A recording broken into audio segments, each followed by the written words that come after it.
കുറച്ച് നാളുകൾക്ക് മുമ്പായിരുന്നു ജാൻമണി ഉണ്ടെങ്കിൽ നരേന്ദ്രമോദിക്കെതിരെയും അതോടെ തന്നെ അമ്മയ്ക്കെതിരെയൊക്കെ ഭയങ്കര മോശമുള്ള രീതിയിലുള്ള പരാമർശമൊക്കെ നടത്തിയിട്ടുണ്ടായിരുന്നു. ആ സമയത്തുണ്ടെങ്കിൽ അത് വലിയ കാര്യമായിട്ടൊന്നും എടുക്കാതെ വലിയ താളത്തിലൊക്കെ ഓരോരോ കാര്യങ്ങൾ പറയുന്നുണ്ടായിരുന്നു. പിന്നെ അതിന് ശേഷം ഉണ്ടെങ്കിൽ പറഞ്ഞ കാര്യങ്ങൾ അബദ്ധമായി പോയി എന്ന് മനസ്സിലാക്കിയപ്പോഴത്തേക്കുണ്ടെങ്കിൽ ഇത് കണക്ക് ക്ഷമയൊക്കെ ചോദിച്ചിട്ടുണ്ടായിരുന്നു. അറിയാതെ പറ്റിപ്പോയത് മിസ് ഇൻഫോർമേഷൻ ആയിരുന്നു, അത് കാരണം ഇത് കണക്ക് സംഭവിച്ചു പോയതാന്നുള്ള രീതിയിലൊക്കെ പറഞ്ഞിട്ടായിരുന്നു ജാൻമണി രംഗത്ത് വന്നിട്ടുണ്ടായിരുന്നത്.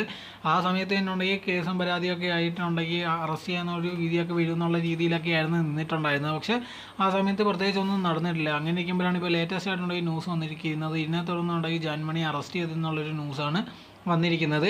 അതങ്ങനെ തന്നെയാണ്. ഇപ്പോൾ ഇതേ കണക്കുണ്ടെങ്കിൽ നരേന്ദ്രമോദി അല്ലെങ്കിൽ ആരായിക്കോട്ടെ അവർക്കെതിരെ ഉണ്ടെങ്കിൽ എന്തെങ്കിലും തെറ്റ് ചെയ്താൽ തീർച്ചയായിട്ടും ഉണ്ടെങ്കിൽ അവർക്കെതിരെ പറയുന്നതിനൊന്നും ഒരു കുഴപ്പമില്ല. പക്ഷേ എന്നാൽ പോലും ഉണ്ടെങ്കിൽ പറയുന്നതിന് ഒരു ലിമിറ്റുണ്ട്. ഇപ്പോൾ ജാൻമണി പറഞ്ഞതെന്ന് പറഞ്ഞാൽ ഭയങ്കര മോശമുള്ള രീതിയിലായിരുന്നു. അത് നരേന്ദ്രമോദിയുടെ അമ്മയെക്കുറിച്ചാണ് ഭയങ്കര മോശമുള്ള രീതിയിൽ പറഞ്ഞിട്ടുണ്ടായിരുന്നത്.